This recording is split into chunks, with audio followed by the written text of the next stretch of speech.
शुरू कीजिए।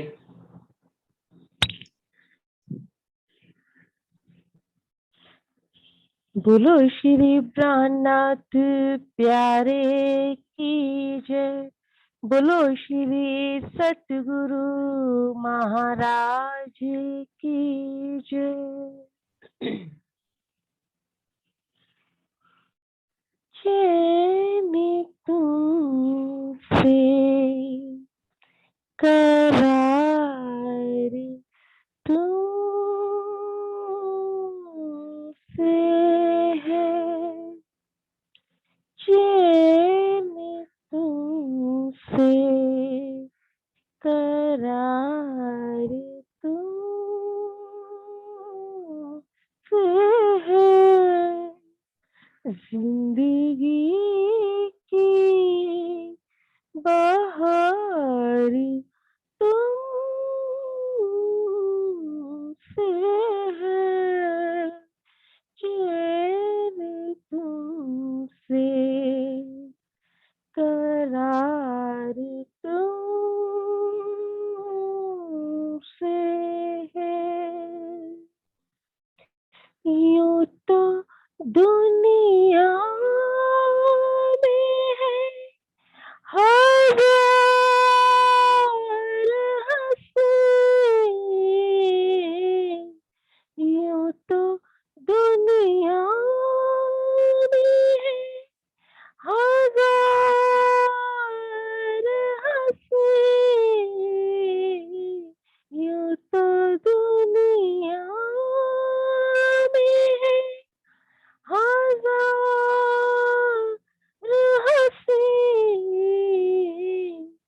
मेरे दिल को, मेरे दिल को, मेरे दिल को तो प्यार तुमसे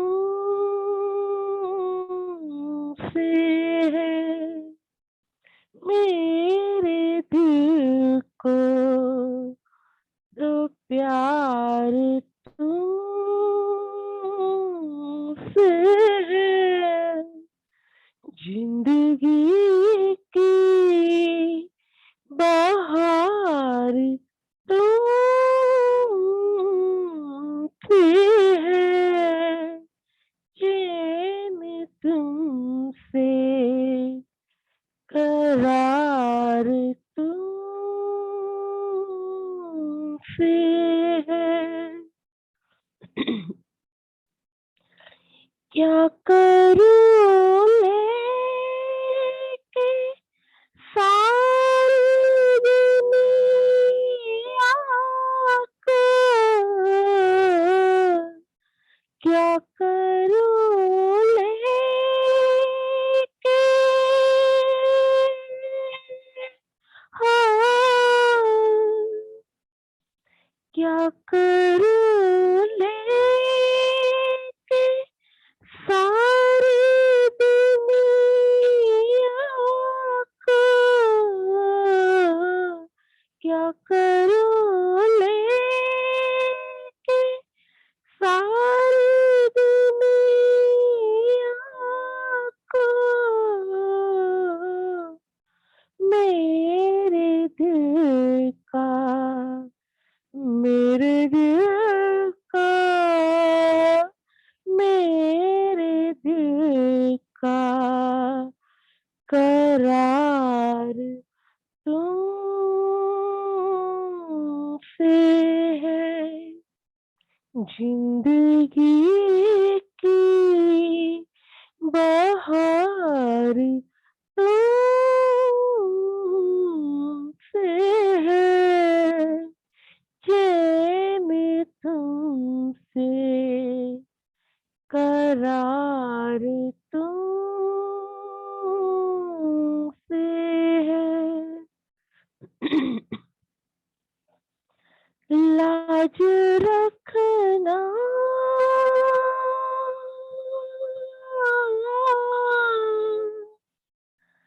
लाज रखना कि मैं तुम्हारी हूँ, लाज रखना कि मैं तुम्हारी हूँ, लाज रखना कि मैं तुम्हारी हूँ, मेरी तो जीत हार तुमसे है, मेरी तो जीत हार तुमसे है, जिंदगी की बहार तुमसे है, चैन तुमसे, करार तुमसे है, चैन तुमसे, करार तुमसे है, जिंदगी की बहार तुमसे है, चैन तुमसे, करार तुमसे है। बोलो श्री प्राणनाथ प्यारे की जय, बोलो श्री सतगुरु महाराज की। प्रणाम दीदी। प्रणाम जी अंजी, धन्यवाद। शुरू करते हैं सुंदर साथ जी। प्रथम लागू दोई चरण को, धनिये न छुड़ाइयो खेन, लाक तली लालेड़िया मेरे जीव के ही जीवन, इन पाँव तले पड़ी रहूं, धनी नजर खोलो बातून, पलना वालों देखो नेत्रे, मेरे जीव के ही जीवन, मेरे जीव के ही जीवन। चर्चा प्रारंभ होत है, सुनो साथ चित दे, भजो राज क्षमा श्री प्राणनाथ, सखी जीवन हमारो श्री महामति कहे साथ जी, भया चर्चा का मुखट, अब तुम सुनियो चित्त दे, लाले आगे आए बैठे इन तखत, लाले आगे आए बैठे इन तखत। बोलिए श्री प्राणनाथ प्यारे की जय, बोलिए श्री सद्गुरु महाराज की जय।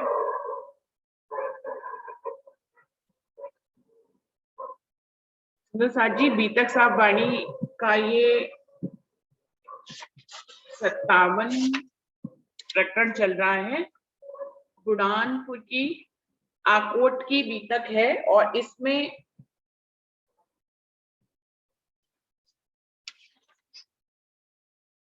आकोट की बीतक है और यहाँ पर एक परगने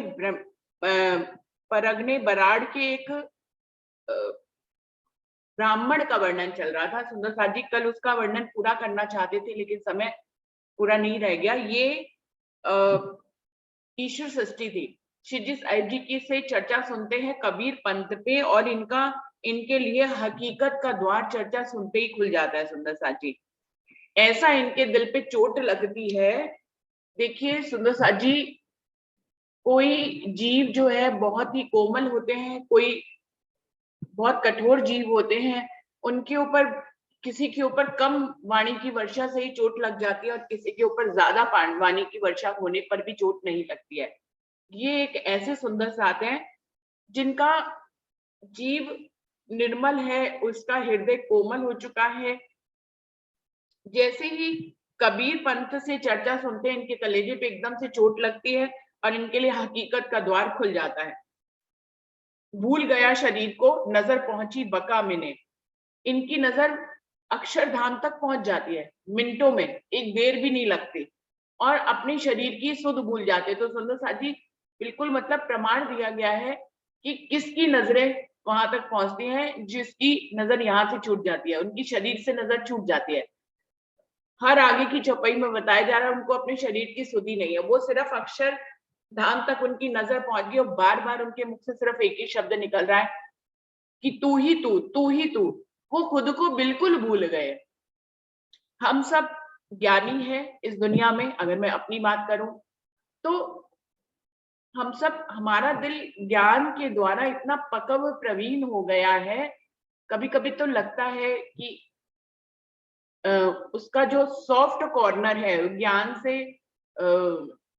जो है इतना वो आगे ज्ञानी होता जा रहा है, मंथन करता है, वाणी चर्चा करता है, लेकिन कहीं सॉफ्ट हो तो शायद हमारी भी अरवा उड़ जाए और हम सब तो अपने परम धाम का अंकुर ही मानते हैं अपने अंदर। अब इनकी देखिए, इनको भूल गया शरीर को, अपने शरीर की सुध-बुद्धि भूल गई। ये जो है बीतक का ये मेरा एक प्रसंग जो है इन ब्राह्मण जी का बहुत ही मेरे दिल को छूता है जब भी ये आता है। इनकी नजर नजर पहुंची बका मिने, अक्षरधाम तक इनकी नजर पहुंच जाती है। घर जाते थे, बार बार शिवजी साहिब जी की चर्चा सुनने बार बार आते थे। एक पल के लिए भी इतने बेचैन हैं कि शिवजी साहिब जी से एक पल के लिए भी दूर नहीं रह पा रहे। मुख से कुछ बोलते ही नहीं, हमेशा ये कहते कि तू ही तू है, तुझसे ही सब कुछ हुआ है, तू ही तू है। उसको कितना भी चर्चा से समझाओ, घर भेजो, फिर वापस आ जाते थे, पीछे फिरता ही रहे। समय प्रातः के नदी पार श्री राज दातुन करत है, बैठा नदी में होशियार। शिवजी साहिब जी के पीछे पीछे पीछे पीछे पीछे पीछे ही लगा रहता था। उसको घर पहुंचाया, दूसरे दिन फिर पल भर में ही वापस आ गया। सुबह का समय था, शिवजी साहिब जी नदी के इस तरफ दातुन मंजन सुबह सुबह कर रहे थे।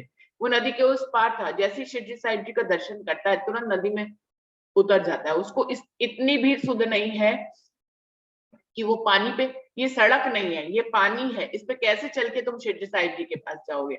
वो वही नदी से ही चलने लग जाता है और डूबता है, और उसकी पांख जो है वो पानी में तैरने लगती है। जब तैरती है तो सुंदर साहब को लगता है कि कोई डूब रहा है, उसको निकालते हैं।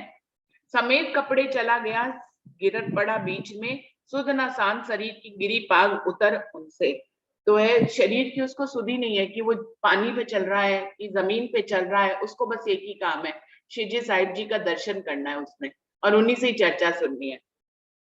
बैठे साथी दौड़ के निकाला नदी से, कपड़े सुखाए पहनाए, कछु सुध न रही इन्हें। उसको पानी से निकाला, उसको उसके कपड़ों को सुखाया, फिर उसको पहनाया, उसको कुछ पता नहीं। वो उससे कुछ भी पूछो तो वो कहता बस तू ही तू, तू ही तू। पूछा उन्हें रसोई का कया, चौका भय दिन चार, मैं जानत नहीं कछु के लोगों कया आखिर। उससे सुंदर साथ ने पूछा कि तुमने कब से भोजन नहीं किया। वो कह रहा मुझे कुछ नहीं मालूम है, मैंने कब से भोजन नहीं किया। उसके आसपास के जो घर के आसपास के लोग रहते थे पड़ोसी, उन्होंने कहा लगता है 3-4 दिन हो गए इन्होंने भोजन भी नहीं किया। तो जब से शिवजी साहिब जी से वो चर्चा सुनते हैं, उनकी नजर अखंड परमधाम में पहुंच जाती है। सुंदर साहब जी ये बहुत बड़ा प्रमाण है। उसको शरीर की सुध नहीं रहती, खाने की सुध नहीं है, पीने की सुध नहीं है। उसको ये नहीं पता कि पानी कहाँ है, जमीन कहाँ है, वो कहीं पे भी चल रहा है। उसको नहीं पता कि वो डूब जाएगा, वो मर जाएगा, उसको कुछ पता ही नहीं। अपने यहाँ की कोई उसको सुध नहीं है, और नहीं सुध है। देखिए नजर कहाँ अटक गई है, अक्षरधाम में नजर अटक गई है, वहां से वापस ही नहीं आ रही। मतलब ये काल माया का ब्रह्मांड है, यहाँ हम चितवनी करते हैं। अगर कोई 1 घंटा बैठता है, 1.25 घंटा बैठता है, तो उसमें 20-25 मिनट तो उसके दुनिया के विचारों में ही चला जाता है। फिर कहीं थोड़ी थोड़ी सी एकाग्रचित होता है, चलना शुरू होता है, तब तक जो है शरीर में कहीं खुजली हो जाती है या कुछ दर्द हो जाता है तो उठ जाता है। मतलब 1 घंटा, 1.25 घंटा, 1.5 घंटा पहुंचा भी तो उसमें भी कितनी देर उसका ध्यान लगा, वो भी उसने जबरदस्ती बैठ के लगाया। यहाँ देखिए इनका उदाहरण देखिए कि इनकी सुरता वापस ही नहीं आ रही है, वहीं की वहीं लगी हुई है। काल माया के ब्रह्मांड में ऐसा बहुत कम होता है कि किसी की सुरता परम धाम में ही टिक जाए और वापस ही ना है। बड़े बड़े परमहंस भी होते हैं, तो भी वो बार बार इस धरती पे आते हैं, जागनी कार्य करते हैं, धनी उनको भेजते हैं और इतनी सुरता उनकी नहीं लगाते कि वो फिर जागनी कार्य ही ना कर पाए, कुछ लिख के ही ना जाए कि पीछे आने वाले सुंदर साथ को कुछ संदेश मिले, कुछ प्रेम मिले कि उन्होंने क्या देखा, उससे कुछ मैसेज मिले धनी का। तो परमहंसों को भी धनी इतनी इतने परम धाम में उनकी सुरता को नहीं लगाते, उनको बार बार धरती पे भेजते हैं उनकी सुरताओं को, तभी तो जागनी कार्य आगे बढ़ पाता है, तभी तो हम उनके शब्दों को आत्मसात करते हैं, वो जो लिख के जाते हैं हमें धरोहर के रूप में देके जाते हैं। अगर किसी की सुरता वहीं पे ही लगा दे धनी, तो वो हमें धरोहर के रूप में कुछ नहीं दे पाएंगे, ना वो जागनी कर पाएंगे और ना वो कुछ लिख के हमें कुछ दे पाएंगे। तो ये धनी स्वयं से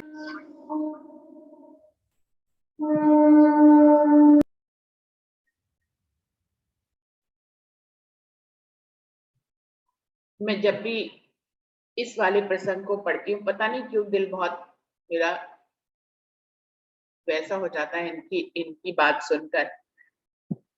3-4 दिन से रसोई में भोजन ही नहीं किया इन्होंने, क्योंकि उनको पता ही नहीं है कि वो कहाँ है, उनकी सुरता वहीं टिकी हुई है, वापस ही नहीं आ रही। अब शिरडी साहिब जी, क्योंकि उनकी हालत फिर यहाँ रहे दुनिया में भी वो व्यक्ति रह नहीं पाता है, तो धनी फिर उसको उनकी सुरता को वापस लाते हैं। इन बात इनका फिर पीछा हटाया चित्त, फिर आया फेरे नहीं उनके भाई बुलाए। अब ये भी तो देखिए इस चौपे में कितना स्पष्ट कह रहे हैं कि उनको उनकी सुरता को शिरडी साहिब जी वापस धरती की तरफ लाने की कोशिश करते हैं, बच की पीछा हटाया चित्त, इनका चित्त जो है अक्षरधाम से पीछे हटाने की, इस फर्श में लाने की शिरडी साहिब भी अपनी मेहर से अपने आशीर्वाद से कोशिश करते हैं। लिखा है आगे, फिर आया फिरे नहीं, फिर आने की कोशिश करे स्वयं अक्षरातीत पूर्ण ब्रह्म, लेकिन उनका दिल फिर ही नहीं रहा है फर्श की तरफ, वहीं अर्श में लग गया, बका में उनकी नजर पहुंच गई है, वापस ही नहीं आ रही है। फिर आया फिरे नहीं, बहुत कोशिश करने पे भी वापस नहीं आ पाते, उनकी सुरता वहीं लग गई है। अब किसी के साथ धनी ने ऐसी लीला कर दी, जबकि ब्रह्म सृष्टि भी नहीं है, स्पष्ट लिखा ईश्वर सृष्टि है, फिर भी देखिए दिल कितना कोमल है उस जीव का, पता नहीं कौन से कर्म करके आए, कितनी अपने उनके जीव की परीक्षाएं हुई होंगी कई जन्मों में, कि आज वो इतना निर्मल हो गया, एक पल भर में ही एक बात अखंड की सुनी और अखंड में ही चला गया। उनके भाई बुलाए, फिर उनके भाइयों को बुलाते हैं, डोली में बिठाए के पहुंचाया अपने ठौर, अंकुर माफक उन लिया पावे न ज्यादा, और साथ में ये भी लिख दिया कि ईश्वर सृष्टि थी इसलिए इससे ज्यादा सुख उनको नहीं मिल सकता था, उनका अंकुर यहीं का ही था। उनको उनके भाइयों के साथ डोली में बिठाकर भेज देते हैं। अंकुर माफक उलिया पावे न ज्यादा, और अखंड परम धाम का सुख उनके हिस्से में नहीं था, वहां का अंकुर नहीं था। तो अक्षर की ईश्वर सृष्टि थी, अक्षरधाम तक पहुंच गई और उसने अपने सारे सुख ले लिए। अभी दूसरे ब्राह्मण की बात करें जो उदयपुर के हैं। सुखदेव ब्राह्मण था, मुलक उदयपुर का, आत्म सौंपी कदमों अंकुर जेता तेता सुख लिया। उदयपुर का एक सुंदर साथ है, वो भी ब्राह्मण है, सुखदेव ब्राह्मण है, वो भी शिरडी साहिब जी की चर्चा सुन के उनके चरणों में आ जाते हैं और वो भी अपने अंकुर के माफक सुख लेते हैं। फिर वहां से चले आए कपस्तानी, कहाँ बैठ चर्चा करी गिरो जान अपनी। वहां सर शिरडी साहिब जी जो है वो आकोट से चलकर कापिस्तानी आते हैं, वहां पर भी 4 दिन रुकते हैं। वहां पे भी कुछ सुंदर साथ थे, उनसे चर्चा वानी होती है, उनको चर्चा सुनाते हैं। कहाँ इमा लिया दगड़ा और दत्ता, अमराजी आइया सुन थोड़ी सी चर्चा। और कापिस्तानी में दगड़ा और दत्ता नाम के सुंदर साथ जी शिरडी साहिब जी के ऊपर ईमान लाते हैं, और अमरा जी भी थोड़ी सी चर्चा सुनकर ही तुरंत ईमान ले आते हैं। और कुटुंब कबीला अपना ल्याए बीच दिन, तामे अमरा जी रह गया जिनका बका आकीन। और ये अमरा जी जो है अपने कुटुंब कबीले को लेकर भी शिरडी साहिब जी के चरणों में समर्पित हो जाते हैं, और इनका यकीन दाजी महाराज के ऊपर, परमधाम के ऊपर गहरा था, इसलिए ये सेवा के लिए यहीं पे रुक जाते हैं शिरडी साहिब जी के पास। फिर दिन 10-5 रह के आए अलचपुर पहुंचे, कहाँ एक परसाजी ने खिजमत करी है। फिर यहाँ पर 10-5 दिन के बाद जो है अलचपुर पहुंच जाते हैं शिरडी साहिब जी, और वहां पर एक किसान है, वो जो है शिरडी साहिब जी की खिदमत करते हैं। क्या कहते हैं, जो तुम इते रहो तो मैं सेवो तुम्हें, ज्वारी मेरे बहुत है मैं सेवा करो इनसे। वो कहते हैं कि मेरे खेतों में इस बार ज्वार बहुत अच्छी आई है आप यदि यहाँ रुके तो मैं आपका और सुंदर साथ की सेवा करना चाहता हूँ अपनी ज्वारी से। 3-4 दिन सेवा करी उच्छव रसोई, फिर कहाँ से चले केतिक मचले राह में भई। तो वो 3-4 दिन सुंदर साथ को अपने यहाँ रुकवाते हैं, अपने ज्वार की आटे की सेवा करते हैं, सुंदर साथ को खूब छक के भोजन कराते हैं ज्वार की रोटी के साथ, और फिर जो है शिरडी साहिब जी आगे बढ़ जाते हैं। कई मंजिलें, कई पड़ाव बीच में गुजरते हैं। मिला फकीर संग का तिन साखियां दे करी सेव, सुन चर्चा गलित भया पाया नहीं थे। रास्ते में अगली मंजिल तक चलते हुए शिरडी साहिब जी को रास्ते में एक फकीर मिलता है। वो कबीर की साखियां, कबीर की चौपाइयां उसको याद थी। वो कबीर की साखियों से शिरडी साहिब जी को आनंदित करता है। बहुत बहुत तरह की कबीर की के बीजक से चौपाइयां सुनाता है। शिरडी साहिब जी आनंदित होते हैं। सुन चर्चा गलित भया, और जब शिरडी साहिब जी की चर्चा सुनता है तो वो भी गलित गात हो जाता है। शिरडी साहिब जी के ऊपर न्यौछावर हो जाता है। पाया नहीं भेद, लेकिन कोई अंकुर नहीं था, इसलिए शिरडी साहिब जी के असल स्वरूप की पहचान नहीं कर पाता। ऊपरी तौर से खुद भी उनकी सेवा करता है, उनकी चर्चा से भी बहुत प्रसन्न होता है, लेकिन अंकुर नहीं था, इसलिए गहराई से शिरडी साहिब जी के स्वरूप की पहचान नहीं कर पाता कि ये तो स्वयं अक्षरतीर्थ पूर्ण पारब्रह्म उसको रास्ते में मिले हैं। लेकिन जो भी शिरडी साहिब जी के ऊपर निछावर हुआ है, चाहे वो जीव सृष्टि हो, ईश्वर सृष्टि हो या ब्रह्म सृष्टि हो, कहीं का भी अंकुर हो, बीतक साहब में लाल दास जी ने समय के मुताबिक उसका वर्णन किया है। कहाँ से आए देवगण, सुनिए, सोचिए कि कितने भाग्यशाली हैं, चाहे ये जीव ही है, इस फकीर का चाहे जीव ही है, लेकिन वो अक्षरतीर्थ पूर्ण पारब्रह्म की बीतक की किसी एक चौपाई में उसको स्थान मिला है। तो मुझे तो लगता है ये भी एक बहुत बड़ी बात है, लालदास जी ने उसको स्थान दिया है। कहाँ से आए देवगण, तहाँ रहे दिन चार, राम टेक का राजा था, तहाँ किया न किन विचार। फिर यहाँ से चलकर शिरडी साहिब जी कई मंजिलें पार करके देवगढ़ पहुंचते हैं। वहां पे 4 दिन रुकते हैं। वहां राम टेकरी का जो राजा था वो शिरडी साहिब जी के वचनों पर ज्यादा विचार नहीं करता है, तहाँ किया न किन विचार, और उसकी प्रजा भी जो है शिरडी साहिब जी की चर्चा को ज्यादा ध्यान से नहीं सुनती है। वहां से चल के आए रामनगर, भई मजले दरमियान में ऐसुक सब ऊपर। वहां से चलकर शिवजी साहिब जी रामनगर आ जाते हैं। कई मंजिलें पार करके रामनगर पहुंचते हैं, और रामनगर में भी बहुत से सुंदर साथ की जागनी होती है। यहाँ का सुख सर्वोपरि है। एक समद घोड़ा असवारी को हाजर, श्री राज तापर विराजत संग मोमिनों का लश्कर।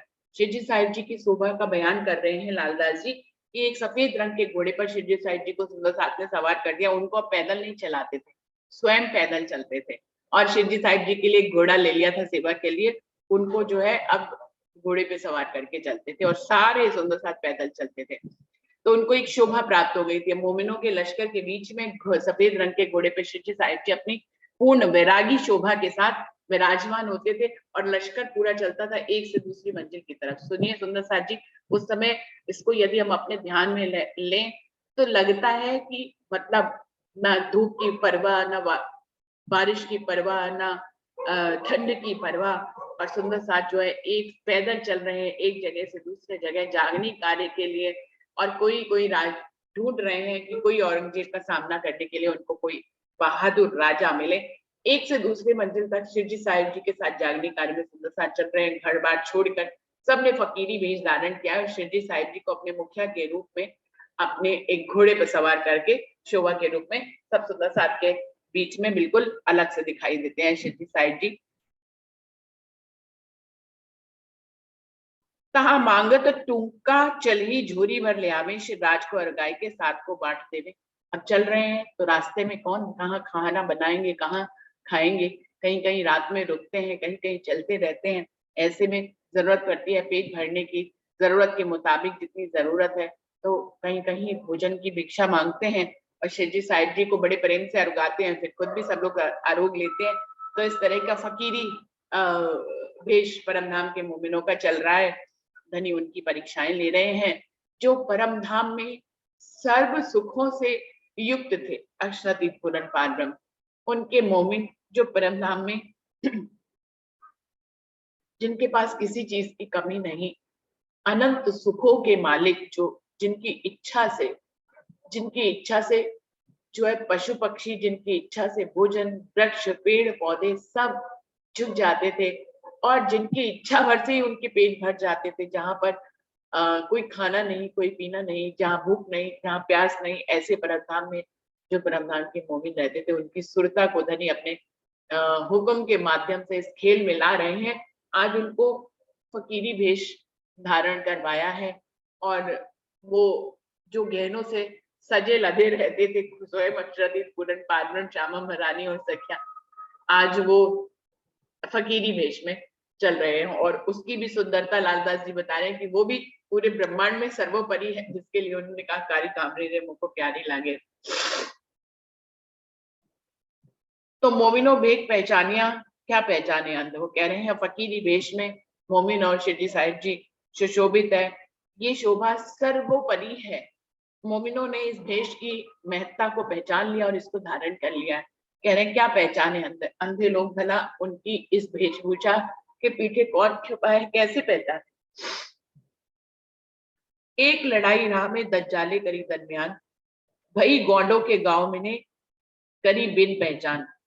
एक लड़ाई जो है गौंडों के गांव से गुजर रहे होते हैं कि होती है, उनके अंदर दज्जाल बैठ जाता है, मारने के लिए दौड़ते हैं, तो उनसे भी लड़ाई करनी पड़ती है। उनको शिरडी साहिब जी के स्वरूप की पहचान नहीं होती, तो उनसे भी लड़ाई करनी पड़ती है। मोमिन किसी से लड़ना नहीं चाहते, लेकिन कोई सामने आकर ही आप पे वार करते तो आप क्या करोगे। किसी से भी लड़ना नहीं, लेकिन कोई आके आपके मुंह पे ही तलवार चला दे तो आप क्या करोगे। तो कई बार उनसे लड़ाई करनी पड़ती है, क्योंकि लगता है कि वो दज्जाल के रूप में है। रामनगर आए पहुंचे रहे केतकी पर, कहाँ स्थल बनाए के गणेश महंत के बराबर। रामनगर पहुंच जाते हैं शिरडी साहिब जी अपने लश्कर के साथ। केतकी नदी के किनारे पर गणेश महंत के बराबर, जो एक संत थे, उनके बराबर ही एक रहने का स्थान सुंदर साथ के लिए बनाते हैं। वहां पर पहले आए छतई मिले अपने कबीले समेत, और आया सुकई और चूड़ामन। यहाँ पर सुंदर साथ जो शामिल होते हैं शिरडी साहिब जी के चरणों में, उनके नाम लिए जा रहे हैं। उसमें सबसे पहले छतई भाई अपने कबीले समेत ईमान लाते हैं, और फिर सुकई और चूड़ामन भी आ जाते हैं। और कुंजा वीर जी और राम रतन और गंगा संता बेटी कुशल्या जात मालूमी। और कुंजा और वीर जी आते हैं, राम रतन जी आते हैं, गंगा बहन आती है, संता अपनी बेटी के साथ शामिल हो जाते हैं, कौशल्या जी भी आती हैं। इस प्रकार से ये सब शिरडी साहिब जी के चरणों में आ जाते हैं। और सूरत आइया अपने तनमन धन और देवकी नंदन ईमान से, और स्तुति देव श्रवण। सूरत भाई आते हैं, अपना तनमन धन निछावर करते हैं, देवकी नंदन आते हैं, और वो शिरडी साहिब जी की पूरी चर्चा को ध्यान देकर सुनते हैं और ईमान पर खड़े हो जाते हैं। और जगन्नाथ जातमाल ए आए अलचते से, मकरंद दास जातमाल और कबीला दाखिल इनमें। जगन्नाथ जातमाल आते हैं, वो एलएचए के सुंदर साथ है। फिर मकरंद दास जी आते हैं, वो अपने कबीले के साथ शिरडी साहिब जी में शामिल हो जाते हैं।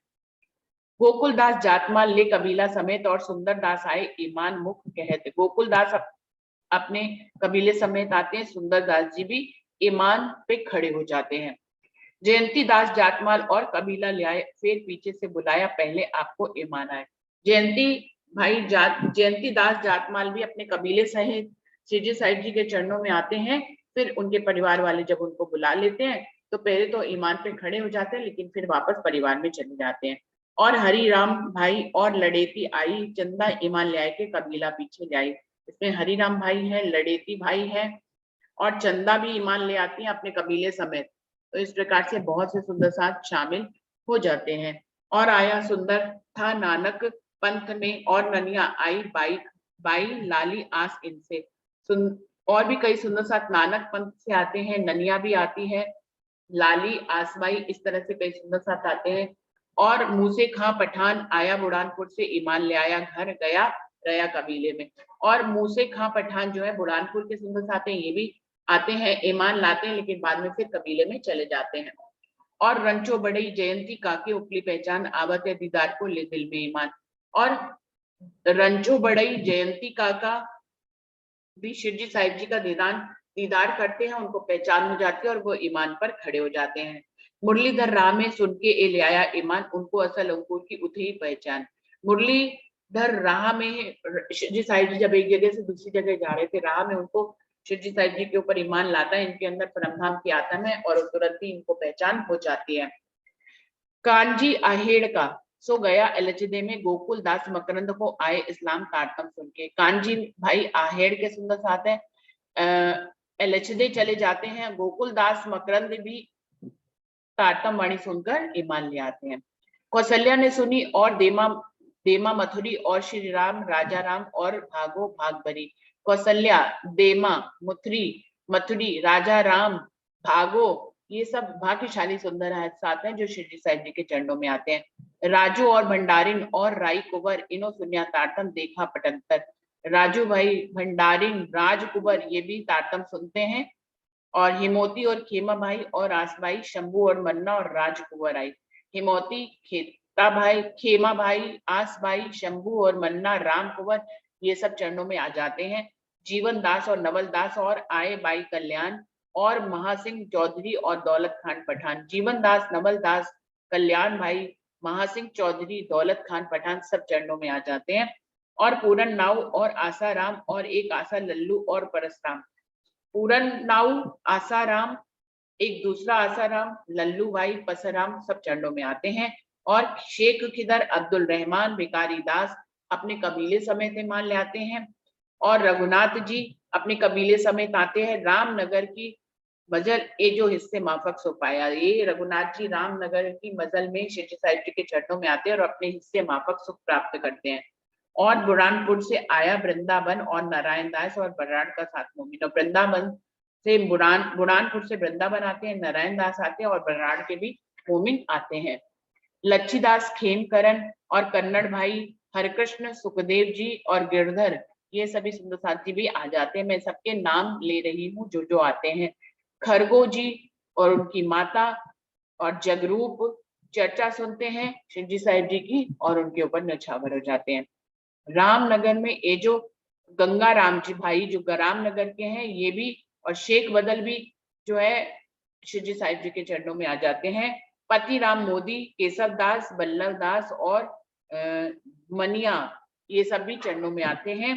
गिरधर बसंत, दयाल हर्षन, बिहारी फरास और बिहारी दूसरे बिहारी जी, इस प्रकार से कई सुंदर साथ चरणों में आते हैं। और गिरधर दर्जी और सूरजमल और गोविंद राय ईमान और लालमन निर्मल। गिरधर दर्जी, सूरजमल, गोविंद राय और लालमन ये भी चरणों में आते हैं।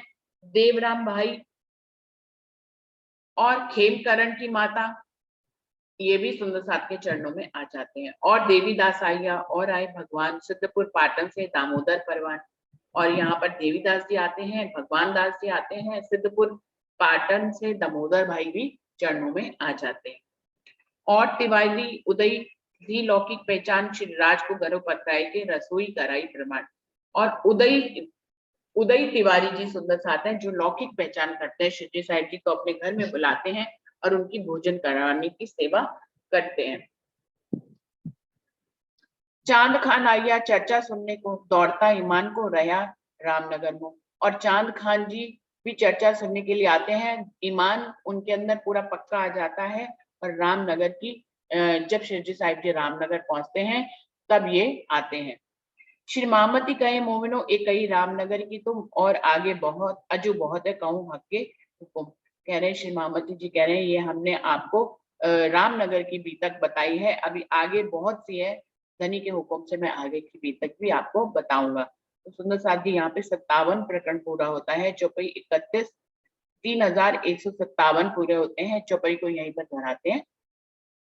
श्री महामती कहे ए मोमिनो एक ही रामनगर की तुम, और आगे अजो बहुत है कहूँ हक के हुकाम, कहूँ हक के हुकाम। बोलिए श्री प्राणनाथ प्यारे की जय, बोलिए श्री सद्गुरु महाराज की जय, सर्व सुंदर साथ की जय। प्रणाम जी सभी सुंदर साथ जी को, प्रेम प्रणाम जी। यहाँ पर समय भी समाप्त हो रहा है सुंदर साथ जी, तो अपनी दूसरी बैठक की तरफ चलते हैं और यहाँ पर सभी लोग प्रणाम कर लेते हैं। प्रणाम जी, प्रणाम जी। प्रणाम जी। प्रणाम जी। प्रणाम जी सुंदर साथ प्रणाम जी। जी। प्रणाम जी, प्रणाम जी, प्रणाम जी।